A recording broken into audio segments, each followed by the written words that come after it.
এবার চলো আচ্ছা তখন দেখো অরের কোশ্চেন এইটা নাকি, আচ্ছা এটা বলেছে, ঠিক আছে চলো। আচ্ছা তাহলে ই দেখো ই ভেক্টর আমাকে কি বলেছে, আচ্ছা ই ভেক্টর বলছে দেখো মাইনাস অফ, তাহলে ই ভেক্টর আমাকে বলে দিয়েছে কত গো ই নট মাইনাস সামনে আই ক্যাপ মানে এক্স অক্ষের উল্টা দিকে নাকি, বেশ।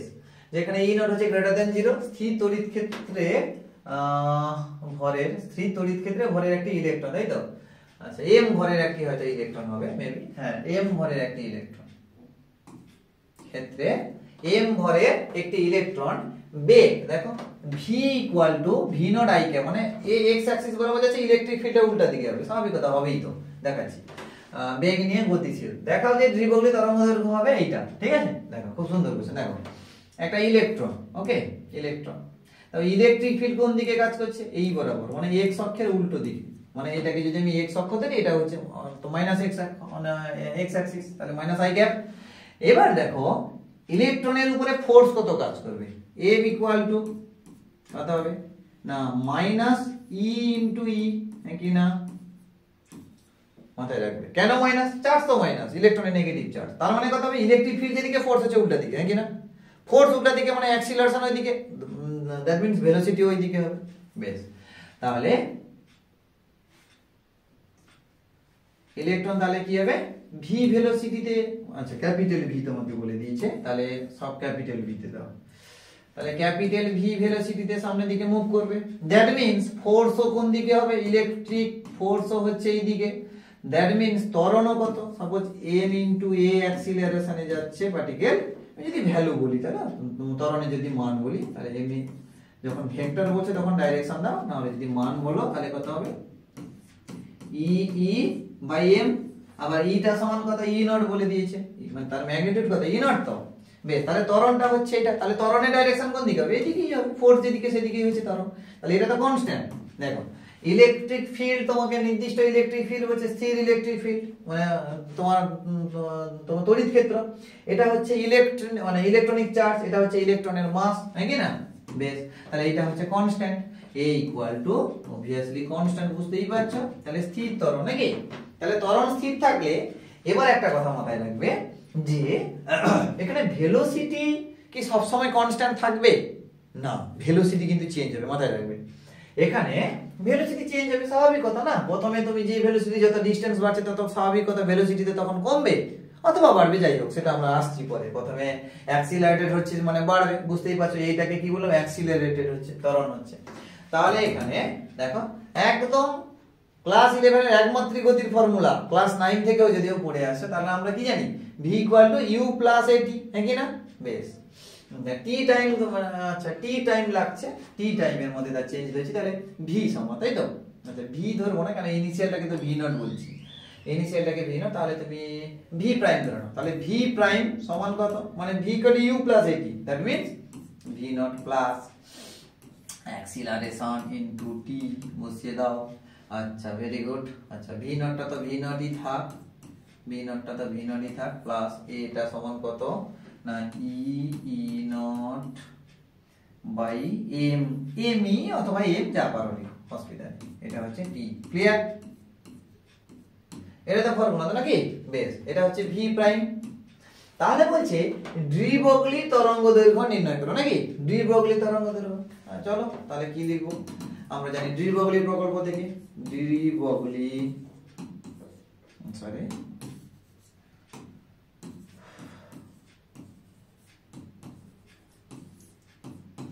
তাহলে ডি ব্রগলি প্রকল্প থেকে আমরা কি জানি গো, lambda equal to H by P, lambda equal to H by P. তাহলে ল্যামডা সমান কি তরঙ্গ দৈর্ঘ্য, এটা হচ্ছে এইচটা কি প্ল্যাঙ্ক কনস্ট্যান্ট, পিটা হচ্ছে ভরবেগ, বেশ।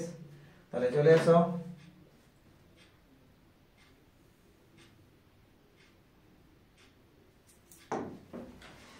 তাহলে ল্যামডা, ল্যামডা ইকুয়াল টু, আচ্ছা একদম প্রথমে তাহলে চলে এসো এখানে যে ল্যামডা নট একটা ধরবো আমরা, এখানে ল্যামডা নটটা কি না প্রাথমিক বেগের জন্য, তাহলে আমরা বলতে পারি দেখো এটা, আচ্ছা এখানে আমরা কি বলবো দেখো, আচ্ছা প্রথমে এটা আমি লিখে দিই ল্যামডা ইকুয়াল টু তো এইচ বাই এম অফ কি ভি প্রাইম, হ্যাঁ কি না, কেন এটা হচ্ছে অন্তিম বেগ ল্যামডাটা, বেশ, প্রাথমিকের ক্ষেত্রে তাহলে আমরা কি বলবো? দেখো ভি নট ধরছি সমান কত, H by P naught. P naught means M into V naught. কি ইনিশিয়ালি তো ভি নট স্পিডে ছিল, তারপরে তোমার ভেলোসিটি কত সে বেড়েছে, স্বাভাবিকত অ্যাক্সিলারেটেড হচ্ছে মানে সেই ইলেকট্রন যত তার মুভমেন্ট বাড়ছে, স্বাভাবিকত ভেলোসিটি বাড়বে না। তাহলে ল্যামডা নট সমান কত, H by M V naught. Clear? এটা হচ্ছে ইনিশিয়াল কন্ডিশন, মানে যখন সে অ্যাক্সিলারেটেড হবে তার আগে, মানে একদম ইনস্ট্যান্ট যখন আমি তাকে বসালাম সেই সময়টা হচ্ছে lambda naught equal to H by M V not.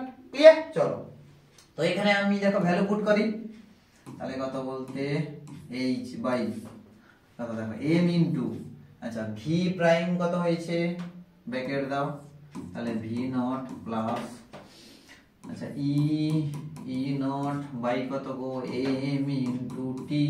Okay, very good. তাহলে আচ্ছা চলে এসো, এইচ বাই কত লিখবো, এম অফ ভি নট, এখানে এম প্রোডাক্ট করে দাও, আচ্ছা এম ভি, এম গুণ করে দিলে তো তোমার বেরিয়ে চলে আসবে, তাহলে ই নট ইন্টু টি, হ্যাঁ কিনা?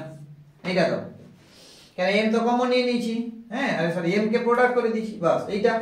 এবার এটাকে আমি একটু সাজাবো, এইটাকে সাজাবো কেমন করে, এম ভি কমন নিয়ে নাও। আচ্ছা এইটাকে দেখো এম ভি কমন নিয়ে নাও, তাহলে এইচ বাই কত হবে এম ভি, আচ্ছা আর একটু ছোট করি,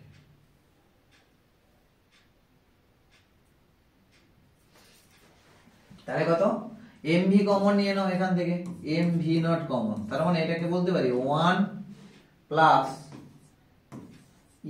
ই naught by M V naught, এটা কমন নিয়ে নিয়েছি, তো কমন নিয়ে নিলে এম ভি নট ভাগ হয়ে যাবে ইনটু টি, নাকি না?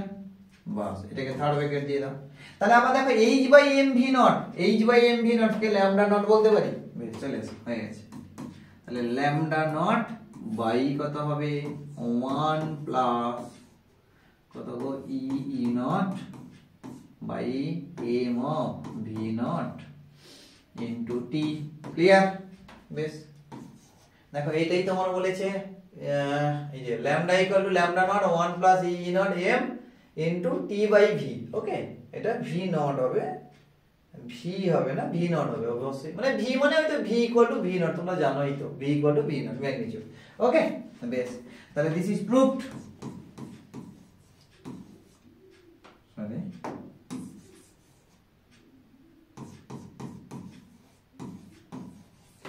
ওকে, তাহলে দিস ইজ প্রুভড। তাহলে এইটা ভালো করে করিয়া রাখিতে হইবে, ঠিক আছে? এটাই হচ্ছে ফর্মুলা, ঠিক আছে? দেখো খুব একটা কঠিন নয়, তো একটু ধৈর্য ধরে প্র্যাকটিস না করলে কিন্তু পরীক্ষায় নামানো কঠিন, ঠিক আছে? তো একটু প্র্যাকটিস করে নিলে সহজ। ওকে, চলো নেক্সট। কি বলছে, এক্স রশ্মি দিয়ে আলোক তড়িৎ ক্রিয়া ঘটানো যায় না কেন? এক্স রশ্মি দিয়ে আলোক তড়িৎ ক্রিয়া ঘটানো যায় না কেন বলো, তোমরা বলো। দেখো এক্স রশ্মি বা গামা রশ্মি দুটোই ক্ষেত্রে, এখানে এক্স রশ্মি শুধু নয়, এক্স রে और গামা রে, ঠিক আছে? এক্স রশ্মি और গামা রে, এই দুটো দিয়ে দেখো ফটো ইলেকট্রিক এফেক্ট ঘটানো যাবে না। কেন কেন যাবে না বলে দিচ্ছি, জানো কেন বলো তো? যে আমরা ফটো ইলেকট্রিক ঘটানোর জন্য কি একটা দৃশ্যমান আলো ব্যবহার করি না, দৃশ্যমান আলো, একটা হলুদ বর্ণ, লাল, তোমার বেগুনি, মানে কোনো একটা দৃশ্যমান আলোকে যদি আমরা ব্যবহার করি তাহলে কি হবে বলো তো, একটা ফোটন যে ক্যারি করছে না, ফোটন যে ক্যারি করছে তার এনার্জিটা একটা কন্ট্রোলে থাকে, মানে তুলনামূলকভাবে কম হবে, যার ফলে এর ভ্যালুটা হচ্ছে কম। কিন্তু যদি গামা রে বা এক্স রে ইউজ করি তার ক্ষেত্রে এটা এক্স আর গামা রে যদি হয় তার ক্ষেত্রে অনেক বেশি, হ্যাঁ অনেক বেশি এই এনার্জিটা, মানে তারা দেখো ফ্রিকোয়েন্সি এদের অনেক হাই, তোমরা জানো, ওই জন্য গামা রশ্মি কি হয় অনেক বেশি ভেদ করে চলে যেতে পারে, অনেক বড় বড় পুরু পুরু দেওয়ালকে ভেদ করে চলে যেতে পারে, হ্যাঁ কি না? এবং আর একটা কথা মাথায় রাখবে, ওদের ভেলোসিটি যে কোনো মিডিয়াম হতে পারে, চেঞ্জ হয় না। গামা রে যে কোনো মিডিয়ামের থ্রু দিয়ে একই স্পিডে যেতে পারে, ঠিক আছে? এক্স রশ্মি যে কোনো মিডিয়ামের থ্রু দিয়ে একই স্পিডে যেতে পারে, ঠিক আছে? বেশ, তাহলে কি হবে এখানে, যে তাদের এনার্জিটা বেশি। যদি সেই এনার্জি নিয়ে একটা প্লেটের উপরে সে ধাক্কা মারে মেটালের উপরে, তো ইলেকট্রন এত এনার্জি নিতে পারবে না, ইলেকট্রন এত বেশি এনার্জি তার কাছ থেকে নিতে পারবে না, অ্যাকসেপ্ট করতে পারবে না। তো ইলেকট্রন কি হবে, ফ্রি হতে যাবে না, তখন ইলেকট্রন আর শুধু ফ্রি হবে না, সে সঙ্গে সঙ্গে স্ক্যাটারও হয়ে যাবে, ঠিক আছে, ইলেকট্রন আবার তার লাইন থেকে স্ক্যাটার হয়ে যাবে, এবং ফোটনটা পুরোটা বিলুপ্ত হবে না, ফোটনও থেকে যাবে, কেন এত শক্তি তাকে নিতে না পারলে তুমি তো থেকেই যাবে সেখানে, তাই না? বেশ, তাহলে সেখানে একটা আলাদা এফেক্ট কাজ করে যাবে, সে ফটো ইলেকট্রিক এফেক্ট হবে না, আলাদা এফেক্ট একটা কাজ করে, যাকে আমরা কম্পটন এফেক্ট বলবো, ঠিক আছে। কম্পটন এফেক্ট দেখো তোমরা এখন জানবে না, এগুলো হচ্ছে গ্রাজুয়েশন হায়ার ফিজিক্সে যখন তোমরা যাবে তখন এই কম্পটন এফেক্ট তোমরা খুব ইম্পর্টেন্ট সেখানে, তো কম্পটন এফেক্ট পড়াশোনা করতে হবে, ঠিক আছে। যখন হাই এনার্জেটিক ফোটন যদি প্লেটের উপরে পড়ে তাহলে আর ফটো ইলেকট্রিক এফেক্ট না হয়ে কি হবে, কম্পটন এফেক্ট হবে, ঠিক আছে। এরা ইলেকট্রন তার যাত্রা থেকে বেঁকে যাবে, ফোটন বিলুপ্ত হবে না, সেও ডাইভার্ট হয়ে বেরিয়ে যাবে, ঠিক আছে, যাকে আমরা রিকয়েল ইলেকট্রন বলবো। ওকে, সেগুলো তো আলাদা জিনিস, সেগুলো পরে পরে শিখবে যারা যারা হায়ার স্টাডিতে যেতে চাও ফিজিক্সের। এখন ফিজিক্স হচ্ছে খুব ভালো সাবজেক্ট, বারে বারে বলছি, কেন আমরা পড়াশোনা করেছি তো জানি খুব ভালো সাবজেক্ট। তো সবসময় দেখো একটাই টেন্ডেন্সি আমাদের কম্পিটিটিভ লাইনে বেরিয়ে যাওয়া, হ্যাঁ, তো সাবজেক্টটাকে অনেকটাই ইগনোর করি আমরা। তো এইচএস পর্যন্ত ভালো করে পড়লাম, তারপরে তো যে কোনো কম্পিটিটিভ লাইন চলে যাবো, একটা চাকরি পেয়ে যাবো বা সুন্দর লাইফ হবে, মোটেও নয়। যাই হোক, সেটা তো পরের কথা, পরে বলবো সেগুলো। ওকে, তো সাবজেক্ট নিয়েও এগানো যায়, সাবজেক্ট নিয়েও অনেক কিছু করা যায়, আর সাবজেক্টটা তো ভালোবাসা না, সাবজেক্টের প্রতি একটা ভালোবাসা থাকলে অটোমেটিক্যালি তুমি পড়বে। তো চলো, ওই জন্য দেখো এক্স রশ্মি দিয়ে কোনো আলোক তড়িৎক্রিয়া ঘটানো সম্ভব নয়, কেন, এই জিনিসটা অনেক বেশি, যে ইনসিডেন্ট রেটটা পড়ছে অনেক বেশি, যার ফলে ইলেকট্রন তাকে সাস্টেন করতে পারে না। ওকে, তো এখানে ফটো ইলেকট্রিক হবে, এটা বই টইতে পেয়ে যাবে, বা যদি না বললাম আমি যেগুলো কথাগুলো বললাম একটু তোমরা লিখে নাও, বুঝছে কেমন। নেক্সট চলো, কি বলছে, একটি তেজস্ক্রিয় পদার্থের অর্ধায়ু হচ্ছে 20 মিনিট, ভেরি গুড। টি সময়ে পদার্থটিও 1/3 অংশ এবং টি2 সময়ে 2/3 অংশ ক্ষয়প্রাপ্ত হলে টি2 - টি1 এর মান কত হইবে? বেশ ভালো কথা। চলো দেখো, আমরা কি বলেছিলাম, রেডিওঅ্যাক্টিভিটির ক্ষেত্রে একটাই শুধু ফর্মুলা মনে রাখতে বলেছিলাম, শুধুমাত্র একটাই ফর্মুলা মনে রাখতে বলেছিলাম, একটা ফর্মুলা জানা তোমার সব অঙ্ক হবে, বলে দিয়েছিলাম আমি আগের দিন। কেমন, কি ফর্মুলা? এটাই দেখো, n0/n equal to 2 to the power t/tau. tau means আমরা এখানে অর্ধায়ু বলছি, টাউটাকে আমরা বলছি অর্ধায়ু, হাফ লাইফ টাইম, ঠিক আছে, অর্ধায়ু বা হাফ লাইফ টাইম বলছি আমরা। ওকে, চলো কি হবে এখানে দেখো, n নটটা কি, n নটটা কি না, n নটটা কি গো, এটা হচ্ছে প্রাথমিক তোমার সংখ্যা, প্রাথমিক পদার্থ কতটা আছে ইনিশিয়ালি। এনটা কি না, অবশিষ্ট কত আছে, এটা হচ্ছে অবশিষ্ট, হচ্ছে প্রাথমিক, আর এটা হচ্ছে অবশিষ্ট, এটা হচ্ছে প্রাথমিক আর এটা হচ্ছে অবশিষ্ট, মানে তো অবশিষ্ট কতটা আছে, ক্লিয়ার। চলো তাহলে কি হবে, কিছুই না, অসুবিধা নেই। দেখো একটা তেজস্ক্রিয় পদার্থের অর্ধায়ু হচ্ছে গিয়ে, অর্ধায়ু 20 মিনিট নাকি, তাহলে টাও সমান কত, 20 মিনিট। আচ্ছা, প্রথমে আগে আমি ফার্স্ট কন্ডিশনে যাই, t1 সময় পদার্থটি কত, 1/3 অংশ বিঘটিত হয়েছে, ক্ষয়প্রাপ্ত হয়েছে, মানে 1/3 অংশ বিঘটিত হয়ে গেছে, তাহলে বর্তমান পড়ে আছে কত, দেখো এইগুলো কিন্তু খুব মাথায় রাখবে। তাহলে প্রথম ক্ষেত্রে দেখো, ফার্স্ট কন্ডিশনে তাহলে কি হবে না, এনটা কত, প্রথম কন্ডিশনে এন কত না ছিল আমার n1, সরি n0, মানে প্রাথমিক অবস্থায় ছিল n0, সেখান থেকে ক্ষয়প্রাপ্ত হয়ে গেছে 1/3, n0 এর 1/3 ক্ষয়প্রাপ্ত, তাহলে অবশিষ্ট পড়ে আছে কত, বাদ দিয়ে দাও, তাহলে n0/3 হচ্ছে ক্ষয়প্রাপ্ত হয়ে গেছে, অবশিষ্ট কত পড়ে আছে, তাহলে দেখো এটা 2/3 হবে না, 2/3 ইনটু n0 হবে, নো ডাউট। বেশ, তাহলে এখানে আমি ইকুয়েশন সাজিয়ে নিই, কেমন ইকুয়েশন সাজাবো, দেখো এখানে n0 পেয়ে গেছি আর n পেয়ে গেছি, তাহলে ইকুয়েশন সাজাও, ওই ইকুয়েশনে বসাও। তাহলে এই ক্ষেত্রে প্রথম ক্ষেত্রে দেখো, তাহলে n0/n সমান কত, আচ্ছা ওই ইকুয়েশনে ডাইরেক্ট বসিয়ে দিচ্ছি, আর আমি এটা লিখছি না, ওই ইকুয়েশন ডাইরেক্ট বসাচ্ছি।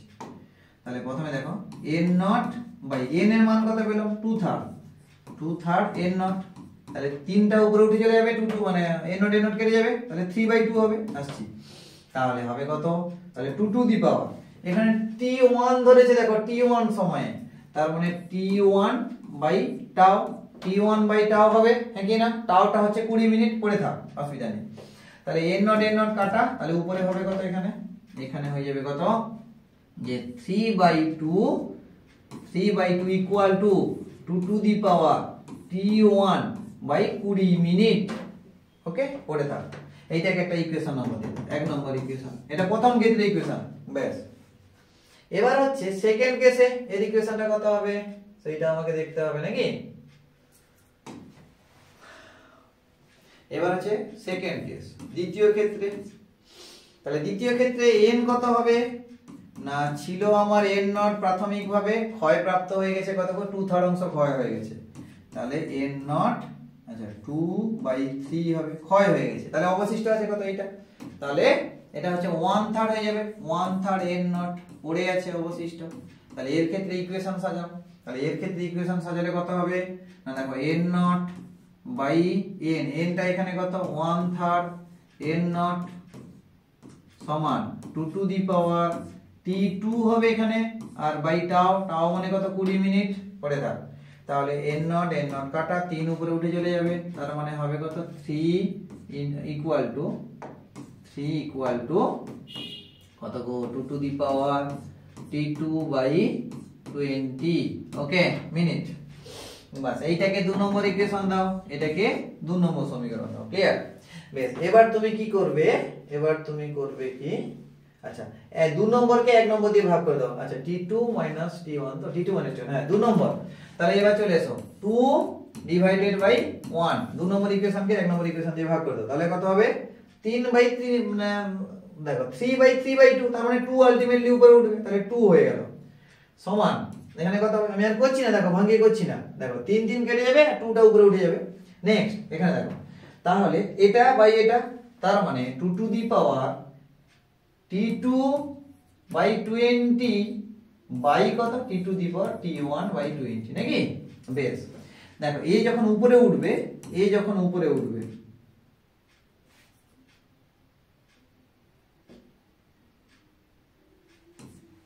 হলো, দেখো এই যখন উপরে উঠবে 2 ইকুয়াল টু আমরা কত লিখতে পারি? দেখো 2 to the power t2 minus t1, এ উপরে উঠলে নেগেটিভ হবে তো, বাই কত হবে? 2 হবে, 2 টু দি পাওয়ার 8, এইটা হবে, হ্যাঁ কি না? আর এখানে 2 টু দি পাওয়ার কিছু নেই, কত? 1। আবার সেই দেখো সূচকের নিয়ম অনুযায়ী কম্পেয়ার করে দাও, দুটোকে তুলনা করে দাও, কত হবে? পাওয়ারকে কম্পেয়ার করে দাও, t2 মাইনাস t1 বাই কত? 20 ইকুয়াল টু কত হবে? 1, হ্যাঁ কি না? বেশ, তার মানে কত পেয়ে গেলে বাবু? t2 মাইনাস t1 সমান কত হবে? 20 মিনিট, যেটাই লাইফ টাইম ছিল সেটাই। তাহলে t2 মাইনাস t1 কত হবে না, লাইফ টাইম যতটা ছিল দেখো 20 মিনিট ছিল, দেখো t2 মাইনাস t1 কত হলো? 20 মিনিট, ক্লিয়ার? বেশ, খুব ইম্পর্টেন্ট কোশ্চেন, বারে বারে বলছি, দেখো এইটা খুব ইম্পর্টেন্ট তোমাদের জন্য। আমি দেখো এত কিছু থিওরি বেশি মাথায় রাখতে যাবে না, একটা ইকুয়েশন এইটা যদি তুমি মাথায় রেখে দাও, তাহলে কিন্তু তুমি অনেকটা ম্যাথ অনেকটা ইজি করতে পারবে। আমি বারে বারে বলছি, দেখো বইতে অনেকগুলো ইকুয়েশন আছে, সেই ln টেলন দিয়ে ধরা হয়েছে, ln 2 দিয়ে ধরা হয়েছে, দরকার নেই, তুমি এই পদ্ধতিতে যাও, দেখবে একদম আরামসে তোমার ম্যাথ হবে। ওকে, চলো এটা গেল। নেক্সট, এবার কি হবে গো? একটা তেজস্ক্রিয় নিউক্লিয়াস থেকে গামা রশ্মি নির্গত হলে পরমাণুর পারমাণবিক সংখ্যা বা ভর সংখ্যার কোনো পরিবর্তন হয় না কেন? Very good. তাহলে কি হবে গো? আচ্ছা, গামা রে মানে কি? গামা কিন্তু কোনো পার্টিকেল নয়, গামা হচ্ছে ইলেকট্রোম্যাগনেটিক একটা ওয়েভ, নাকি? গামা কোন রকম একটা পার্টিকেল নয়, গামা বরং কি একটা ইলেকট্রোম্যাগনেটিক ওয়েভ, তরঙ্গ একটা। বেশ, ভালো কথা। তাহলে কি হয় দেখো, একটা আলফা বিটা যদি বেরিয়ে যায় একটা নিউক্লিয়াস থেকে, যদি আলফা বিটা বেরিয়ে যায়, তখন কি হবে? যে প্রোটন সংখ্যাও পরিবর্তন হচ্ছে, আবার ভর সংখ্যাও পরিবর্তন হচ্ছে। তো বিটার ক্ষেত্রে ভর সংখ্যা পরিবর্তন হয় না, সেটা আমরা পরের কথা আসবো। এবার বলছি আলফা বিটা যদি বেরিয়ে যায়, তাহলে কি হবে? ভর সংখ্যার পরিবর্তন হবে। দেখো কি হয়, সাপোজ আমার একটা প্যারেন্ট নিউক্লিয়াস রয়েছে, সাপোজ আমি এটাকে বলছিলাম এক্স, নাকি? এ জেড এ, ওকে, এটা হচ্ছে প্যারেন্ট নিউক্লিয়াস, ক্লিয়ার? মানে তোমরা যেটাকে বলছো জনক, হ্যাঁ জনক নিউক্লিয়াস, ঠিক আছে? তারপর হচ্ছে ডটার মানে দুহিতা। বেশ, এখান থেকে দেখো আলফা গেল, তারপরে হচ্ছে যদি বিটা আলফা বিটা যে রকম যাক না কেন, শুধু আলফা একটা আলফা নয়, হাজারটা আলফা যেতে পারে, তোমার বিটা যেতে পারে, ঠিক আছে। তো এরকম করে আলফা বিটা যদি বেরিয়ে যায় তাহলে কি হবে, তাহলে সে দুইটাতে পরিণত হয়ে যাবে, ঠিক আছে। তখন তার জেড আর এর ভ্যালু চেঞ্জ হবে, তো যেরকম আলফা বেরোবে যেরকম বিটা বেরোবে তখন চেঞ্জ হবে, ঠিক আছে। তাহলে এটা হচ্ছে ডটার নিউক্লিয়াস তৈরি হলো, পেরেন্ট নিউক্লিয়াস থেকে ডটার নিউক্লিয়াস তৈরি হলো, আলফা বিটা বেরিয়ে গেলে, নাকি না চেঞ্জ হচ্ছে, মৌল চেঞ্জ হয়ে গেল, কেন প্রোটন সংখ্যা চেঞ্জ হয়ে যাচ্ছে, ভর সংখ্যা চেঞ্জ হচ্ছে, মৌল চেঞ্জ, বেশ। কিন্তু এ তখনও পর্যন্ত কিন্তু গ্রাউন্ড স্টেটে আসেনি, আর গ্রাউন্ড স্টেটে না এলে তো তোমার একটা নিউক্লিয়াস স্টেবিলিটি থাকবে না, গ্রাউন্ড স্টেটে যদি না আসে একটা নিউক্লিয়াসের স্টেবিলিটি কিছুতেই থাকবে না, ওকে। তাহলে কি হবে এখানে, এখানে হবে কি যে এ বেটা এক্সাইটেড স্টেটে থাকবে, মাথায় রাখবে যে ডটার নিউক্লিয়াসটা তৈরি হলো সে কিন্তু গ্রাউন্ড স্টেটে থাকবে না, তার মধ্যে কিন্তু এনার্জি থাকবে, এক্সাইটেড সে থাকবে, ওকে। তাহলে সে কিন্তু গ্রাউন্ড স্টেটে নয়, ভৌম স্তরের সে কিন্তু এক্সাইটেড স্টেটে থাকবে। সেখান থেকে যদি গামা রে বেরিয়ে যায়, ওইখান থেকে যদি গামা রে বেরিয়ে যায় তাহলে তার এক্সাইটমেন্ট ধীরে ধীরে ধীরে ধীরে কমে যাবে, দিয়ে সে আসবে ওয়াই ভৌম স্তর, মানে এটা হচ্ছে গ্রাউন্ড স্টেট একদম, ওকে। তাহলে এইটাই হচ্ছে তোমার গ্রাউন্ড স্টেট। তাহলে ডটার নিউক্লিয়াসটা কি হয়ে গেল, গ্রাউন্ড স্টেট এলো, কি করে না তার থেকে গামা যদি বেরিয়ে যায়, কেন গামা একটা হাইলি এনার্জেটিক পার্টিকেল, ওই পার্টিকেল বলছি ওয়েভ, ইলেকট্রোম্যাগনেটিক ওয়েভ, তো এই ওয়েভটা বেরিয়ে যাওয়ার ফলে সে কি হবে না তার গ্রাউন্ড স্টেটের এক্সাইটেড স্টেট থেকে সে বেরিয়ে চলে আসবে। গ্রাউন্ড স্টেটে সে কিন্তু আসেনি, তখনও কিন্তু তার মধ্যে অনেক বেশি এনার্জি ছিল যখন আলফা বিটা বেরিয়েছিল, তো সেখান থেকে যদি গামা পার্টিকেল বেরিয়ে যায় তবেই সে শান্ত। স্বাভাবিক কথা, তুমি এক্সাইটেড থাকছো, হয়তো কোনো কিছু নেবে বা যাই হোক কিছু একটা নেবে, তার জন্য তুমি এক্সাইটেড আছো, এবার তোমাকে যদি সেটা কিনে দেওয়া হয়, হ্যাঁ কি না, তখন তুমি শান্ত হয়ে যাবে। তো একই রকম এই এনার্জি নিয়েছিল বেশি, সেই এনার্জি বের করে নেওয়া হলো, তখন কি হবে, শান্ত হয়ে যাবে, হ্যাঁ কি না। বা দেখো খুব যদি বদমাশি করো তোমরা, হ্যাঁ খুব খুব বদমাশি করছো, কিছুতে শান্ত হচ্ছ না, হ্যাঁ তো ঘরে একটু তর্ক টর্ক করছো, তখন বাবা মা কি করে গেলে ঠাস করে একটা চড় বসিয়ে দেয়, হ্যাঁ কি না। তো ঠাস করে চড় বসিয়ে দিলে কাঁদতে কাঁদতে কাঁদতে একলা কি হয়, শান্ত হয়ে যাও না, তোমার মধ্যে যে কাঁদতে কাঁদতে তোমার মধ্যে সমস্ত এনার্জি রেডিয়েট হয়ে যায়, হ্যাঁ কি না, সব এনার্জি বেরিয়ে পালিয়ে যায় কাঁদতে কাঁদতে, বেশ তখন তুমি গ্রাউন্ডে চলে আসো, হ্যাঁ কি না। বেশ চলো ওকে। তো মাথায় রাখবে পারমাণবিক সংখ্যা এবং ভর সংখ্যা কোনো পরিবর্তন হবে না, শুধুমাত্র কি যে অ্যাটম ছিল, যে মানে তোমার নিউক্লিয়াস ছিল, যে মৌল ছিল সেই মৌলই হলো, শুধু এনার্জিটা কমে গেল, এক্সাইটেড ছিল এখন শান্ত হয়ে গেল, ক্লিয়ার। চলো, তো ওই জন্য তোমরা এটা তোমার এঁকে দিয়ে আসবে, আর যে কথাগুলো বললাম তোমরা একটু লিখে দিয়ে আসবে, ঠিক আছে। তো ওই জন্য বলা হচ্ছে যে কোনো একটা নিউক্লিয়াস থেকে গামা পার্টিকেল বেরিয়ে গেলে কোনো রকম ভর সংখ্যার পরিবর্তন হয় না, ওকে দ্যাটস ইট। নেক্সট চলো, তুই বলছে জেনার ডায়েটের কার্যনীতি, ফটো ডায়োড এবং এলইডির বর্তনী চিত্র অঙ্কন করো। দেখো জেনার ডায়েটের কার্যনীতি, দেখো প্রথম কথা বলে দিচ্ছি, তো জেনার ডায়োড কি বা জেনার ডায়োডের যদি কার্যনীতি খুব ভালো করে বুঝতে হয় বাবু, তাহলে কিন্তু সমস্যা বলতে জেনার ডায়েটের উপরে আমাকে কিন্তু 20 মিনিটের ভিডিও করতে হবে, ঠিক আছে। তো দেখো এখন সময় তো নেই, বুঝতেই পারছো, তো জেনার ডায়েটের উপরে এত কিছু ডিটেলস কনসেপ্ট আমাদের দরকার নেই। তো জেনার ডায়েটের প্রিন্সিপালটা খুবই ইম্পর্টেন্ট কিন্তু, বাট কিন্তু কিছু করার নেই। তো জেনার ডায়েটের উপরে যদি কথা বলতে হয় প্রায় 20 মিনিটের মতো ভিডিও লাগবে, 15 মিনিট তো মানে কমসে কম। তো এখানে আমি টাইম স্পেন্ড করতে চাইছি না, তো মোটামুটি আমি কম সময়ের মধ্যে যতটুকু দরকার হবে তোমাদের 2 নম্বরের মতন করে যতটা দরকার হবে ততটুকু আমি বলে দিচ্ছি, ওকে। দেখো জেনার ডায়োডটা হচ্ছে কি না নরমাল ডায়োডের থেকে একটা আলাদা ডায়োড, ঠিক আছে। নরমাল ডায়োডের মতন কিন্তু সে নয়। কি হয়, এইটা তো আমরা একটা ডায়োড জানি, এটা নরমাল ডায়োড মানে যেটা হচ্ছে পিএন জাংশন আমরা বলি। তো জেনার ডায়োডকে দেখতে কেমন লাগে, এরকম দেখতে লাগে, ঠিক আছে। জেনার ডায়োডকে এরকম মানে একটা নরমাল ডায়োডের থেকে ডিফারেন্ট দেখানোর জন্য জেড দ্বারা রিপ্রেজেন্ট করি, ওই জন্য জেড এর মতো দেখতে লাগছে অনেকটা, ওই জন্য তাকে জেনার ডায়োড বলছি, ওকে বেশ। এবার আমরা বললাম যে নরমাল ডায়োড দেখো রিভার্স বায়াসে কাজ করতে পারছিল না, কিন্তু জেনার ডায়োড কিন্তু রিভার্স বায়াসে কাজ করবে, ওকে রিভার্স বায়াসে সে কাজ করবে। আর কি না নরমাল ডায়োডের ডোপিং কনসেন্ট্রেশন যা হবে, জেনার ডায়োডের ক্ষেত্রে ডোপিং কনসেন্ট্রেশন লেভেলটা অনেক হাই হবে, অনেক বেশি হবে, ঠিক আছে। তো এখানে এত বেশি ডোপ করা হয় পার্টিকেলের, যে ডোপিং পার্টিকেল গুলো বা ডোপিং আয়ন গুলো যেগুলো দেওয়া হচ্ছে সেগুলো হচ্ছে মোর কনজেস্টেড থাকবে, ঠিক আছে, মোর ডেন্স থাকবে। এত ডেন্সিটি বেশি হওয়ার জন্য সেখানে একটা ব্রেকডাউন ভোল্টেজ হয়। দেখো তার ভেতরের ছবিটা কিন্তু আমি এখনো আঁকবো না, কেন সেটা আঁকতে গেলেই কিন্তু অনেক টাইম চলে যাবে, ঠিক আছে। তো আমি দেখো বাইরে যতটুকু তোমাদের দরকার ততটুকুই বলে দিচ্ছি, ওকে। তো কনসেন্ট্রেশন বেশি হওয়ার জন্য তাদের একটা ব্রেকডাউন ভোল্টেজ পাই, ঠিক আছে। তো রিভার্স বায়াসেও তাহলে মানে কি হয়, যে কারেন্ট কন্ডাক্ট করতে পারে। তো তাই জন্য জেনার ডায়োডটা অত বেশি important with respect to normal diode, ঠিক আছে। তো নরমাল ডায়োড থেকে জেনার ডায়োডটা আমরা ইউজফুল বেশি। তো নরমাল ডায়োডেরও ইউজ রয়েছে, কিন্তু জেনার ডায়োডে তুমি দেখবে একটা ডায়োড রিভার্স বায়াসেও কাজ, ফরওয়ার্ড বায়াসে তো কাজ করছেই, বাট রিভার্স বায়াসেও তাকে কাজে লাগাতে পারি, ঠিক আছে, সে কারেন্ট কন্ডাক্ট করতে পারে। তো এটাই হচ্ছে দেখো জেনার ডায়োড। তো জেনার ডায়োডে যদি আমি একটা সার্কিট ডায়াগ্রাম যদি আমরা আঁকি, তো এরকম করে আমরা দেখতে পাবো, তাই না। এটা হচ্ছে যদি কারেন্ট বলি, এটা যদি ভোল্টেজ বলি, তাই না, তাহলে কি হবে, ফরওয়ার্ড বায়াসে দেখো অ্যাজ ইউজুয়াল যেরকম ডায়োড কাজ করে সেও কাজ করছে, বাট রিভার্স বায়াসে এমন একটা স্পেসিফিক ভোল্টেজ রয়েছে, এইটাকে আমরা ব্রেকডাউন ভোল্টেজ বলি, ভিজেড দ্বারা আমরা রিপ্রেজেন্ট করতে পারি। এই ভোল্টেজে চলে এলে, এই রিভার্স ভোল্টেজে চলে এলে, ঠিক আছে, কারেন্টটাকে হু করে বেড়ে যাচ্ছে, কারেন্ট একদম সার্টেন ভাবে চেঞ্জ হচ্ছে কারেন্টের।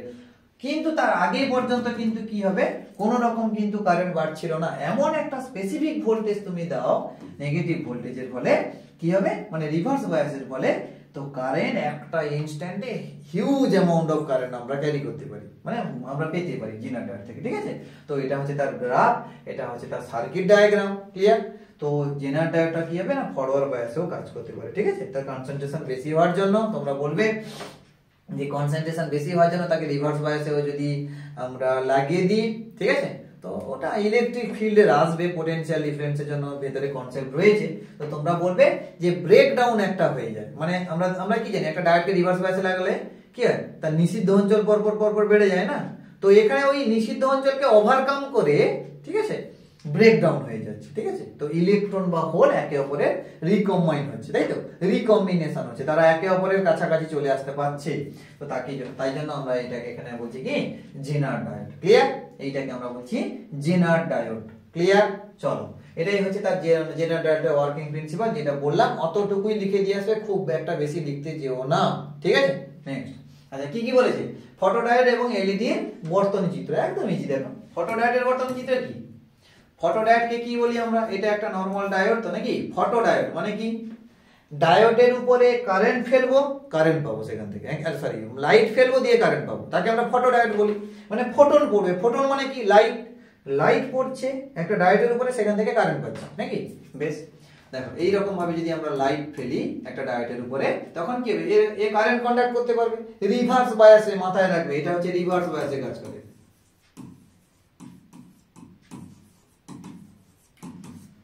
রিভার্স বায়াস, ঠিক আছে, রিভার্স বায়াসে কিন্তু ফটোডায়োড কাজ করে। রিভার্স বায়াসে আমরা যদি ডায়োডের উপরে আলো ফেলি, তাহলে ইলেকট্রন এবং হোলের রিকম্বিনেশন হবে, তাদের আবার পুনর্মিলন সম্ভব এই ডায়োডের মাধ্যমে, ক্লিয়ার। আচ্ছা এলইডি কি হবে, ঠিক উল্টা কেস, এলইডিটা ঠিক উল্টো, কি হবে, এলইডিটা বলো, সে লাইট ছড়াবে। এলইডি মানে কি, লাইট দেয় তো নাকি, এলইডিটা হচ্ছে লাইট ছড়াবে, মানে বাইরের দিকে এরকম লাইট যাবে নাকি না। একটা এলইডি, এটা কিন্তু ফরওয়ার্ড বায়াস, এটা হচ্ছে ফরওয়ার্ড বায়াস, মানে সম্মুখ বায়াস যাকে বলছি। ফরওয়ার্ড বায়াস বলতে সম্মুখ বায়াস, ঠিক আছে। এই সম্মুখ বায়াসের ফলে, সম্মুখ বায়াসে যদি আমরা এই ডায়োডের উপরে সম্মুখ বায়াসে যদি এই ডায়োডটাকে রাখি, তাহলে সেখান থেকে আলো বেরায়, ঠিক আছে, তাকে আমরা বলি কি, এলইডি, ওকে।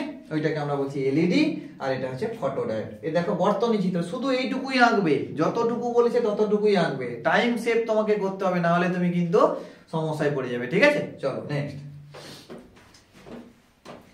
আচ্ছা গেল। আচ্ছা পরের কোশ্চেন কি দিয়েছে দেখো এখানে, এনপিএন ট্রানজিস্টর ব্যবহার করে একটি সাধারণ নিঃসরক বিবর্ধক বর্তনী চিত্র অঙ্কন করো এবং আউটপুট বৈশিষ্ট্য লেখো অঙ্কন করো, ঠিক আছে। তাহলে এনপিএন ট্রানজিস্টর নাকি, এনপিএন ট্রানজিস্টর, দেখো এটার ক্ষেত্রে শুধু সার্কিট আনতে বলছে, আউটপুট আনতে বলছে, ঠিক আছে, বেশি একদম কাজ করতে যাবে না।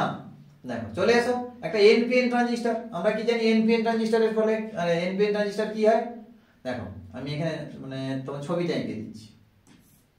আচ্ছা আচ্ছা বর্তনী চিত্র অঙ্কন করো এনপিএন ট্রানজিস্টর। আচ্ছা দেখো তাহলে এখানে হচ্ছে এন, এটা হচ্ছে বেস মানে পি, এটা হচ্ছে ইমিটার এন, ঠিক আছে।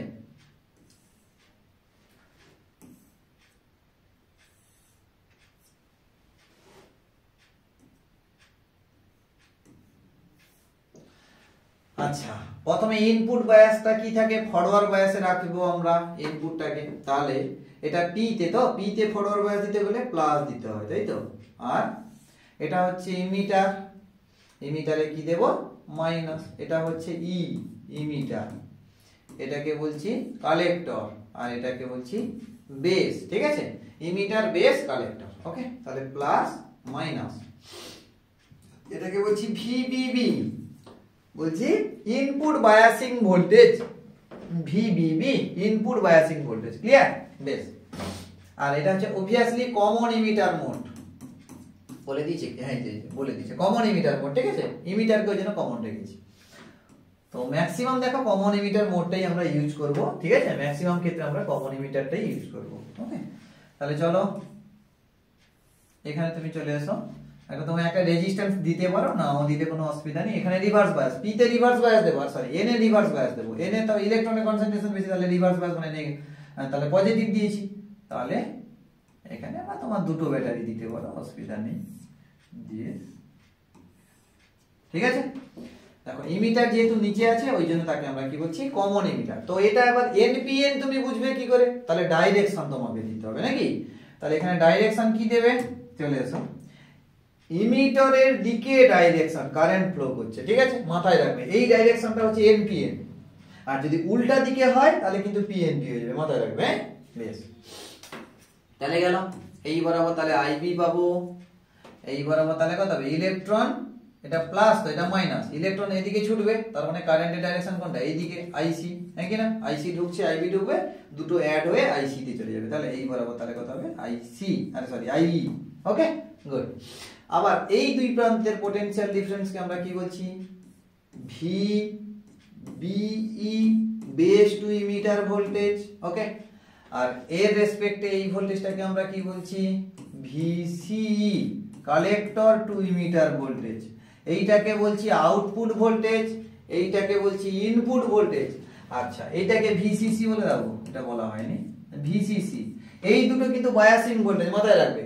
ভিসিসি হচ্ছে বায়াস ভোল্টেজ, তাহলে এইটাকে তো বায়াস করতেই হবে। তাহলে এই দুটো আগে পাওয়ার সাপ্লাই তোমাকে দিয়ে দিতে হবে, কেন বায়াস না হলে ট্রানজিস্টর কি হবে অ্যাক্টিভই হবে না, ঠিক আছে।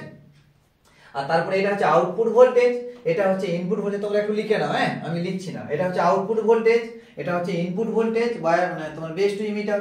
আর এটা হচ্ছে দেখো বেস, এটা হচ্ছে কালেক্টর, আর এটা হচ্ছে ইমিটার, ক্লিয়ার। চলো আর এটা হচ্ছে আইসিটা হচ্ছে আউটপুট কারেন্ট, আইবিটা হচ্ছে ইনপুট কারেন্ট, এটা হচ্ছে আইবি, হ্যাঁ এটা ধরুন এই যে আইবি তো লেখা আছে, আইবি ইনপুট কারেন্ট, ঠিক আছে বেশ। তো এইটা হচ্ছে তোমার সার্কিট ডায়াগ্রাম। এইবার তুমি কি করতে পারো, এটাকে শুধু একটা এরকম করে গোল করে দিতে পারো, ঠিক আছে, মানে একটু ভালো করে শেপটা হবে, গোল করে দেবে, ঠিক আছে। চলো তো এটা হচ্ছে বর্তনী চিত্র। এবার হচ্ছে আউটপুট, আউটপুটটাকে আমরা আঁকবো। দেখো আউটপুট বেশি আমি ব্যাখ্যা করতে যাব না, কারণ এখন ব্যাখ্যা করার সময়ও নেই, ঠিক আছে। তো বেশি ব্যাখ্যা করার সম্ভব নয় আমার, হ্যাঁ ঠিক আছে। চলো এটা তাহলে এটা হচ্ছে দেখো আউটপুট বৈশিষ্ট্য দেখো, তাহলে আউটপুট কারেন্ট কত আইসি, এটা হচ্ছে কত ভিসি, ওকে বেশ। তাহলে গ্রাফ কেমন হবে এরকম দেখো,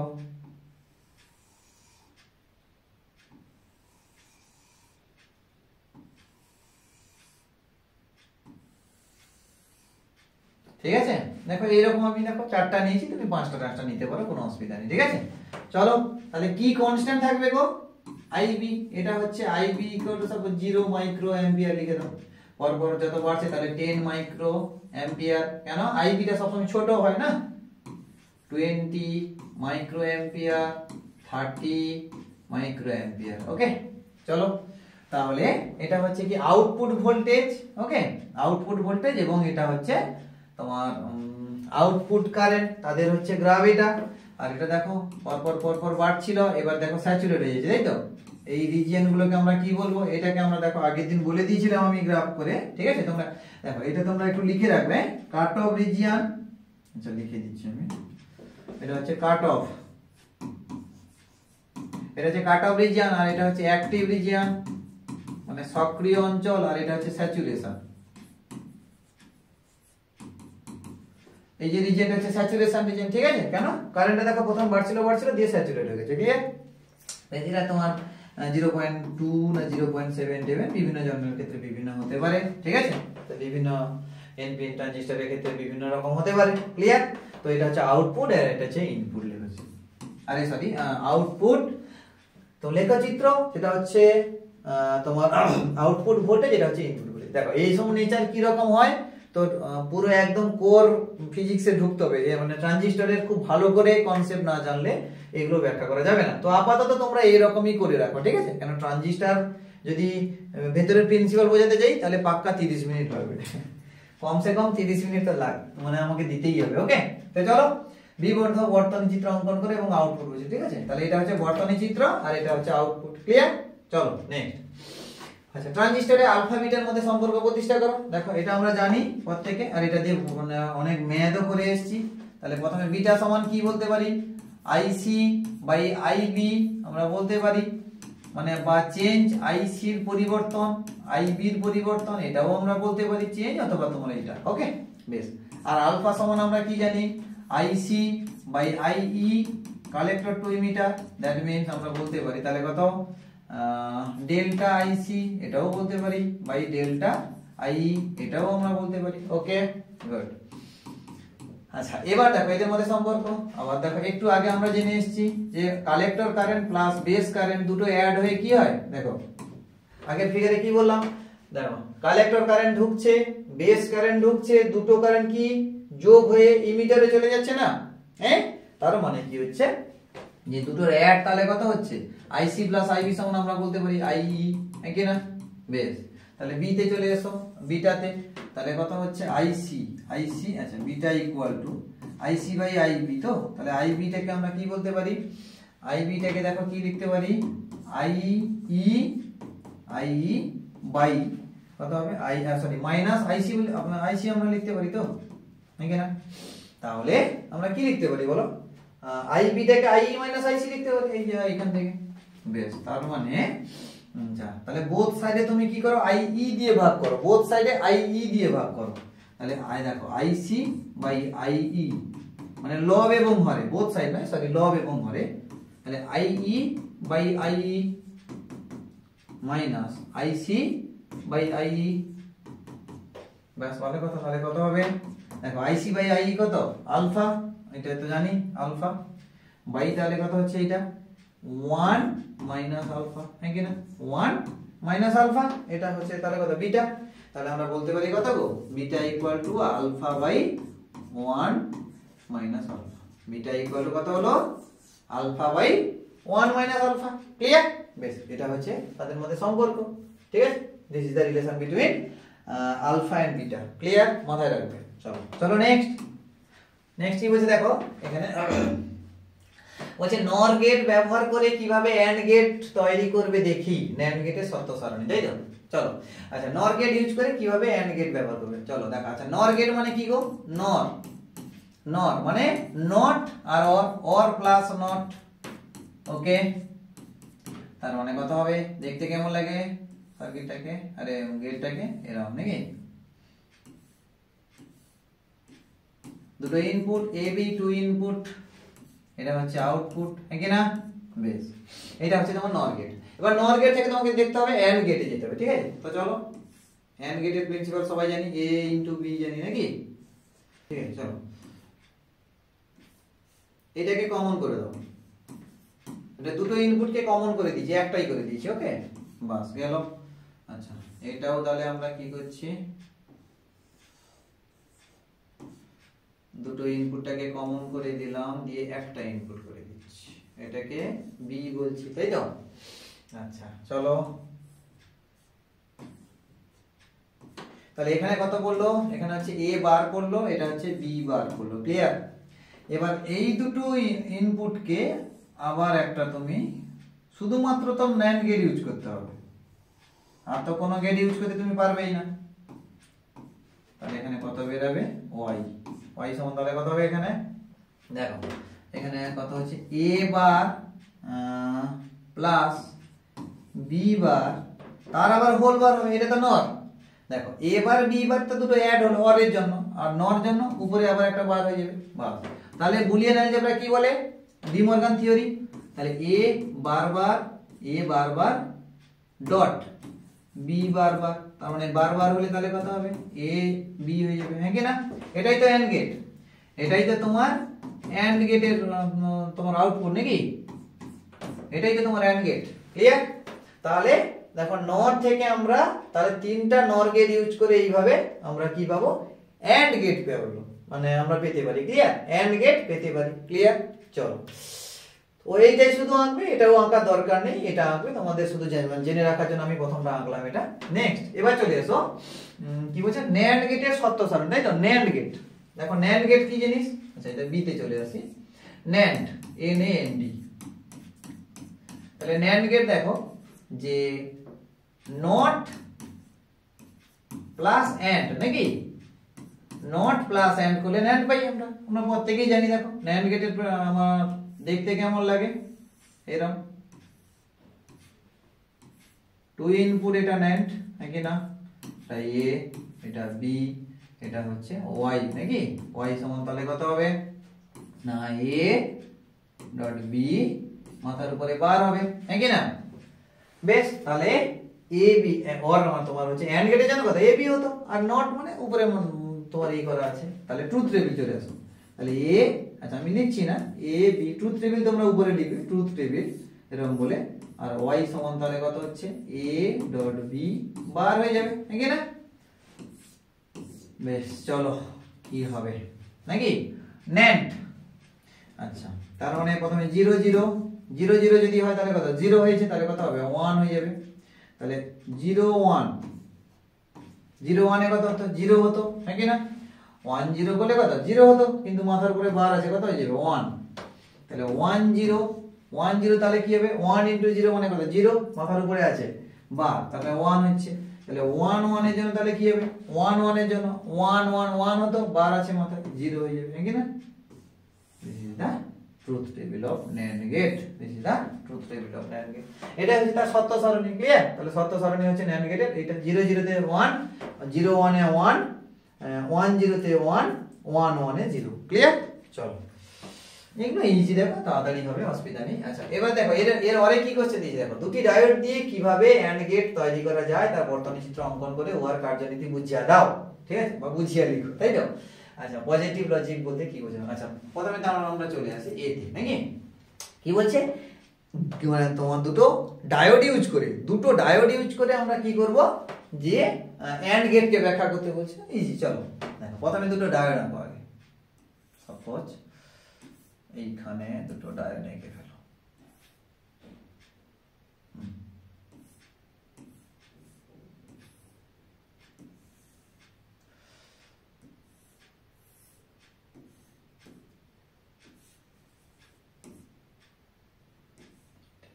আউটপুট হোয়াইট ধরে নাও, অসুবিধা নেই।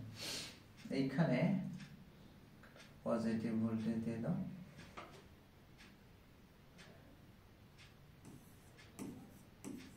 একটা পজিটিভ ভোল্টেজ দিলাম, ঠিক আছে, একটা রেজিস্ট্যান্সের থ্রু দিয়ে, ওকে, একটা পজিটিভ ভোল্টেজ এখানে দিলাম, এইটাকে একটা এ বলছি, এটাকে বলছি বি, ঠিক আছে? বেশ, আচ্ছা, এইগুলোকে আমরা কি করলাম, এইগুলোকে দেখো ইনপুট হিসেবে ভ্যারি করাবো, আউটপুটে এখানে রেজাল্ট দেখবো, মাথায় রাখবে, আউটপুটে কিন্তু এখানে রেজাল্ট দেখবো। ভালো করে বুঝে নাও সার্কিটটা, না বুঝতে পারলে কিন্তু ব্যাখ্যা করতে পারবে না। দেখো এইটা কিরকম অ্যান্ড গেটের ফর্ম করবে। আচ্ছা, আগে অ্যান্ড গেটটা লিখে ফেলি। অ্যান্ড গেটটা কিরকম হয় বাবু, এইরকম, তাই তো? এ দাও, মানে এটা হচ্ছে টু ইনপুট অ্যান্ড গেট, তাহলে ওয়াই সমান কত হবে, এ বি। তাহলে ট্রুথ টেবিল কেমন হয়, সত্য সারণী এ বি, ওয়াই সমান এ বি। ক্লিয়ার?